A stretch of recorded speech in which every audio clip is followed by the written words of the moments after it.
BLM Kerala Tamil Nadu Pondicherry 2021 നിയമസഭാ തെരഞ്ഞെടുപ്പിൽ 99 സീറ്റുകളുമായി സംസ്ഥാനത്ത് ഭരണ തുടർച്ച നേടിയപ്പോഴും LDF-നെ സംബന്ധിച്ച് വലിയ തിരിച്ചടി നൽകിയ മണ്ഡലമായിരുന്നു വടകര.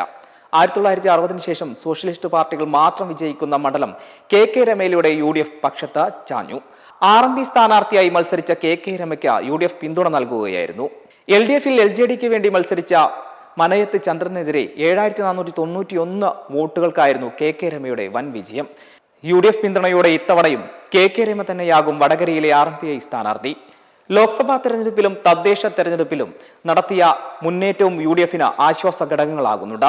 ലോക്സഭാ തെരഞ്ഞെടുപ്പിൽ 22,000-ലേറെ വോട്ടിന്റെ ഭൂരിപക്ഷമായിരുന്നു നിയമസഭാ മണ്ഡലം ഷാഫി പറമ്പിൽ നൽകിയത്. ഇടതുപാളയത്തിൽ ഇത്തവണയും സീറ്റ് ദളിന് തന്നെയായിരിക്കും. എന്നാൽ സീറ്റിനായി RJD-യിൽ നിന്നും നിരവധി പേരുകളാണ് ഉയർന്നു വരുന്നത്.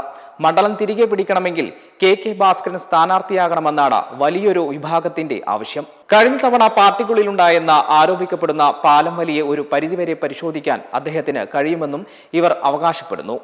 2021 മത്സരിച്ച് തോറ്റ മനയത്ത് ചന്ദ്രൻ, MK ഭാസ്കരൻ, K ലോഹ്യ, സലീം മടവൂർ എന്നിവരുടെ പേരുകളും സജീവമായി ചർച്ചയിലുണ്ട്. നടക്കാൻ സാധ്യത വളരെ കുറവാണെങ്കിലും മണ്ഡലം CPM ഏറ്റെടുത്ത ഒഞ്ചിയം ഏരിയ സെക്രട്ടറി TP ബിനീഷിനെ മത്സരിപ്പിക്കണമെന്ന ആവശ്യം പാർട്ടി അണികൾ സൈബറിടങ്ങളിൽ ശക്തമാക്കുന്നുണ്ട്. അതേസമയം പ്രിയങ്ക M, രാജേഷ് എന്നിവരുടെ പേരുകളാണ് BJP പാളയത്തിൽ നിന്നും ഉയരുന്നത്. BLM കേരള തമിഴ്നാട് പോണ്ടിച്ചേരി.